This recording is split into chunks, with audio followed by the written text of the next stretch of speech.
Ya pemirsa, sebelum kita lanjutkan dialog kita bersama para narasumber, pemirsa, informasi terkait jenazah satu pria kembali ditemukan dalam upaya pencarian korban tewas akibat bencana banjir lahar dingin Marapi, di mana hingga hari keempat pencarian Selasa siang jumlah korban yang sudah ditemukan berjumlah 51 orang.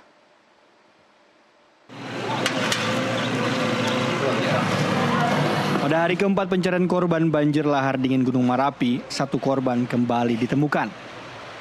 Satu korban pria ditemukan di daerah Galuang, Kecamatan Sungai Puah, Kabupaten Agam. Korban berada di bawah tumpukan material bangunan yang hancur akibat banjir lahar Marapi. Untuk keperluan identifikasi, jasad korban langsung dibawa ke RSUD Ahmad Mukhtar, Bukit Tinggi. Hingga Selasa siang, jumlah korban yang sudah berhasil ditemukan menjadi 51 orang.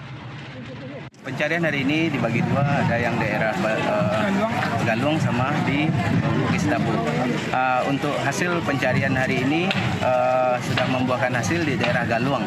Satu orang korban ditemukan di daerah Galuang dekat masjid di Galuang yang tertimpa material longsor pada pukul 10:06. Untuk jasad korban sendiri sekarang dibawa kemana? Untuk prosedurnya dibawa ke rumah sakit RSAM untuk identifikasi lanjut. Oke.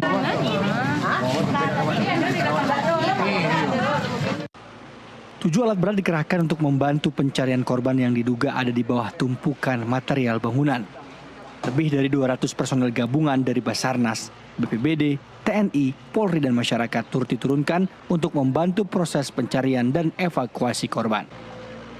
Dari Kabupaten Agam, Mardi Rosa Tanjung, jurnalis NTV melaporkan.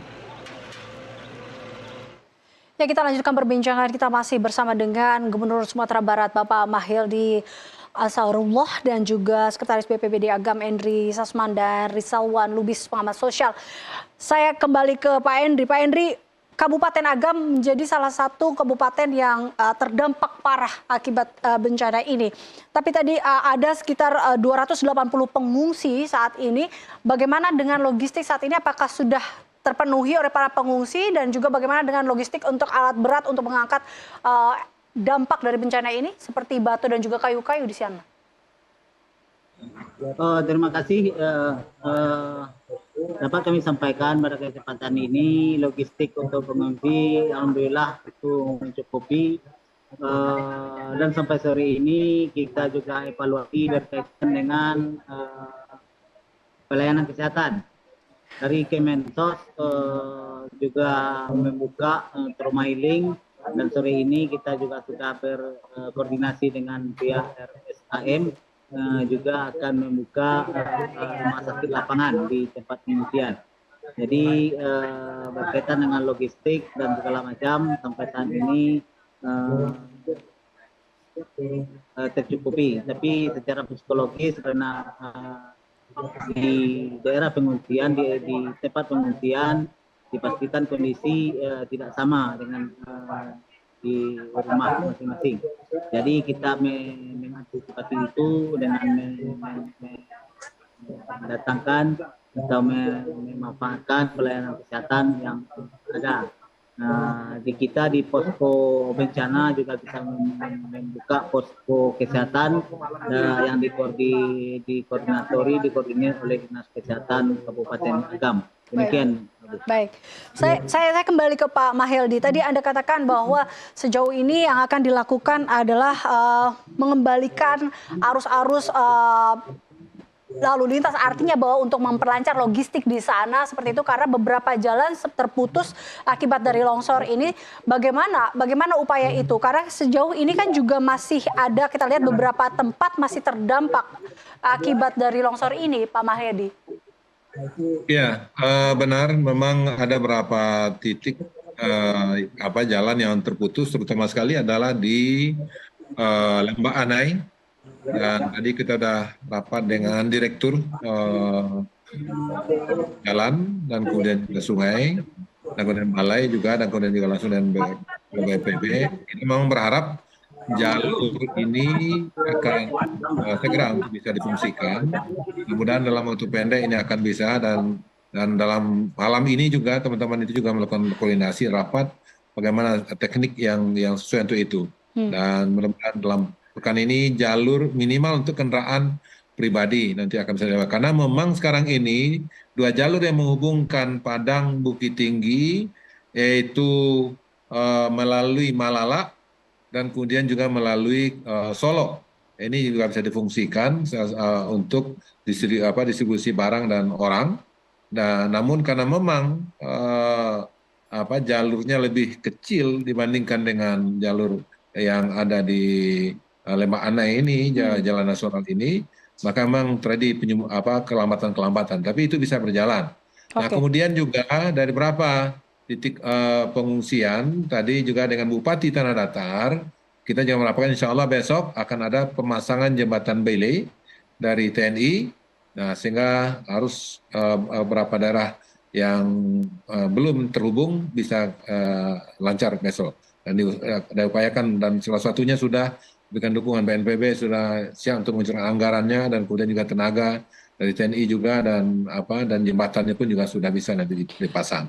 Nah, sehingga akses itu terbuka semuanya. Baik, artinya bahwa tadi Anda katakan jalur alternatif Malala, Solo, dan ini ada juga dikatakan jalur Panorama 2 dan tadi ya jalur-jalur ini kan kalau kita lihat jalurnya mirip dengan atau bisa dikatakan rawan longsor.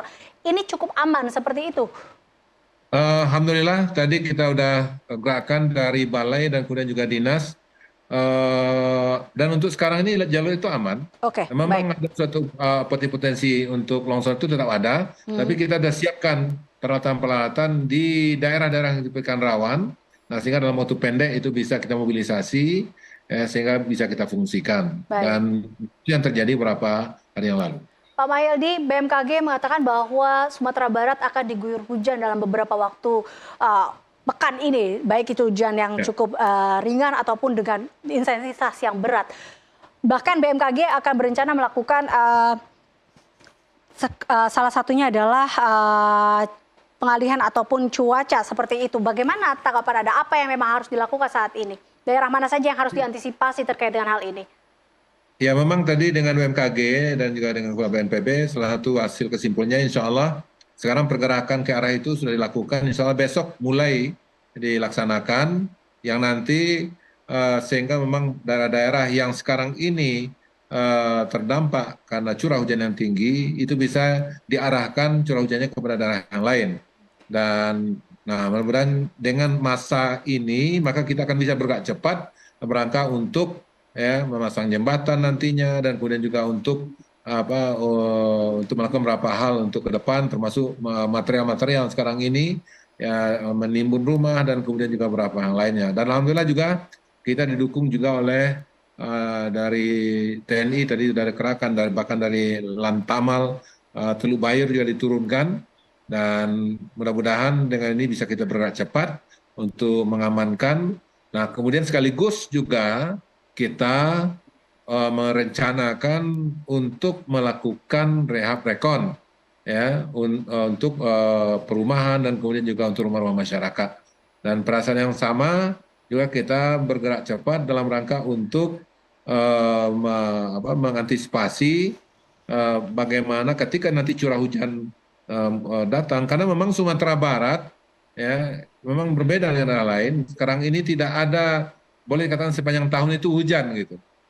Nah inilah yang memang yang berat itu, sehingga dan kemarin itu curah hujannya itu 138 mm dan kemudian itu dalam rentang waktu yang panjang itu makanya ini menyebabkan banjir dan longsor di sana sini.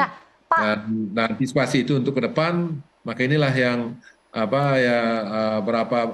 nanti kepada masyarakat mana daerah yang beresiko yang mungkin akan terdampak, maka kita sudah koordinasikan untuk mereka mungkin diungsikan kepada tempat yang lebih aman lagi sehingga memang tidak menimbulkan korban-korban selanjutnya. Baik, tadi Anda katakan bahwa Sumatera Barat saat ini terus diguyur hujan. Artinya seharusnya sudah ada antisipasi bila melihat kondisi seperti ini, Pak. Ini juga yang tadi ditanggapi oleh Pak Rizalwan. Harusnya sudah ada antisipasi sebelumnya. Apakah ini tidak dilakukan sebelumnya atau tidak diantisipasi atau seperti apa sebenarnya Pak Mahyildi? Melalui BMKG kita bahkan bulan Februari kita sudah menyampaikan radio Republik Indonesia di Sumatera Barat untuk bagaimana meningkatkan kewaspadaan kepada masyarakat kita. Dan kemudian juga ketika pada tanggal, dan itu ketika menjelang pemilu pada waktu itu, kita juga sudah antisipasi. Kenapa? Karena memang itu diperhitungkan dari material-material yang melalui erupsi Gunung Merapi ini jumlahnya itu diperkirakan sudah lebih 1.500 meter kubik ya yang dibawa. Maka kalau itu kita ada antisipasi pada menjelang pemilu, sehingga kita sudah merencanakan penempatan di mana TPS-TPS ketika terjadi longsoran-longsoran, ketika terjadi banjir.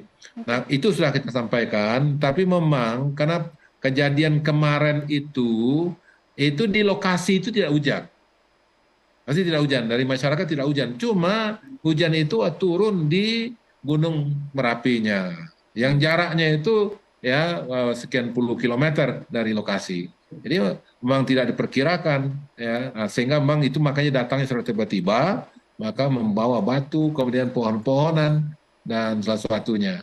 Dan kejadiannya juga adalah pada malam hari dan dini hari jam 2. Nah, maka itu memang ketika masyarakat memang sedang istirahat. Jadi maka dalam hal ini memang inilah yang memang menjadi perhatian kita ke depan tentunya. Dan bahkan kita sudah juga merencanakan, karena memang sungai yang berhulu di Gunung Merapi itu ada sebanyak 25. Melalui Balai Wilayah Sungai itu sudah direncanakan ya, itu cekdam di beberapa sungai-sungai itu ya. Tapi baru terlaksana 2 cekdam baru yang bisa dibangun di sana. Nah, sekira untuk membangun cekdam ini kan tidak bisa waktu yang pendek, 1 bulan 2 bulan. Nah, kalau itu insya Allah tadi kita sudah sepakati juga dengan Balai Wilayah Sungai ya untuk segera, dan mudah-mudahan tahun ini akan bisa dibangunkan ya puluhan nantinya, sehingga material-material yang mungkin turun itu maka itu bisa dihambat melalui cekdam itu, sehingga terlambat dan kemudian tidak menyukai risiko yang lebih besar lagi. Itu diantara beberapa langkah-langkah jangka panjang yang akan kita lakukan ya, di samping juga jangka pendek tentu sekarang inilah bagaimana kita mengamankan. Itu makanya tadi potensi ini masih besar, maka itu kita sekarang ini berbicara bagaimana mengamankan masyarakat yang di sepanjang aliran-aliran sungai yang berhulu di Gunung Merapi itu ya, sehingga tidak terjadi korban-korban selanjutnya. Inilah beberapa langkah yang akan dilakukan dalam waktu pendek. Oke. Baik. Itu makanya tadi juga kita dengan Bupati Agam ya untuk mencari lokasi-lokasi di mana nanti masyarakat akan diungsikan, dan BNPB pun juga siap untuk membangunkan bangunan untuk mengamankan masyarakat. Oke. Saya kembali ke Pak Rizalwan, menanggapi apa yang dikatakan oleh Pak Gubernur tadi, langkah-langkah itu untuk tadi potensi-potensi yang ada sudah tepatkah menurut Anda? Iya, saya kira begini ya, yang harus dipahami kalau hujan dengan debit yang sangat tinggi sekalipun, kalau airnya tidak tertahan ya, itu saya kira kalau dia mengalir terus, saya kira tidak akan terjadi seperti ini. Jadi tadi Pak Gubernur menyampaikan ada material dari Gunung Merapi yang mungkin menahan air, kemudian pada titik tertentu air penahan itu tidak kuat lagi menahan airnya. Akhirnya dia jatuh ke bawah bersama dengan materialnya begitu ya, dengan kayu, dengan pasir dan sebagainya begitu. Jadi saya kira ini yang pertama harus dilakukan adalah memastikan tidak ada genangan di daerah hulu ya. Tidak ada genangan, tidak ada air tertampung di daerah hulu. Pada saat hujan intensitas sedang maupun berat, kalau itu terjadi maka akan terjadi lagi nih ya banjir bandang berikutnya begitu. Jadi mohon dipastikan agar tidak ada daerah yang tergenang, itu yang pertama. Yang kedua, sepemahaman saya sebetulnya di Sumatera Barat tidak ada sungai yang panjang begitu ya, sungainya pendek-pendek ya. Dan masyarakat di Sumatera Barat sendiri, saya beberapa kali kampus UNAN di Limau Manis itu, pada saat hujan itu sebetulnya juga air dari atas tuh banyak sekali yang turun ke bawah ya. Artinya memang banjir dalam konteks air mengalir itu sebetulnya sudah menjadi hal yang biasa mungkin bagi sebagian besar masyarakat ya, karena memang Sumatera Barat konturnya berbukit ya, kemudian dekat dengan pantai dan sebagainya sebagian besar begitu ya.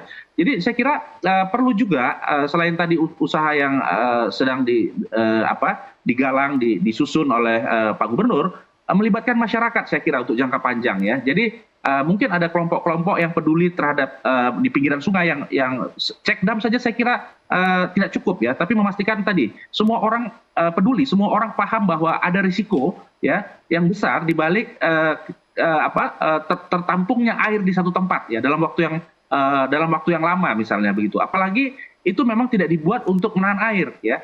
Saya yakin ini kejadian seperti ini bukan hanya karena curah hujannya begitu ya, sekali lagi ya. Tapi karena airnya tertampung begitu. Di beberapa kejadian ya di 2015 di Sumatera Utara, kemudian yang di Sulawesi Utara juga kejadian ini mirip seperti ini ya. Jadi airnya tertampung ya. Kemudian tampungannya pecah begitu ya, tiba-tiba dan membawa air beserta material. Ya, nah jadi saya kira kalau kita pastikan aliran sungainya lancar ya, kalau ada pun berbatu saya kira tidak masalah. Tapi masyarakat ikut memantau aliran air sungai ini. Ya, jadi kita tidak bisa menentang hujannya tidak bisa kita cegah. Hujannya sebaiknya tidak usah dipindahkan ya. Saya kira begitu. Baik, Pak Mahyildi mungkin terakhir tanggapan Anda. Ya, saya kira memang apa yang disampaikan oleh Pak Rizalwan itu juga adalah bahagian yang akan kita lakukan. Karena memang perlu kami sampaikan Pak Rizalwan ya. Jadi posisi Sumatera Barat ini itu berada di Bukit Barisan.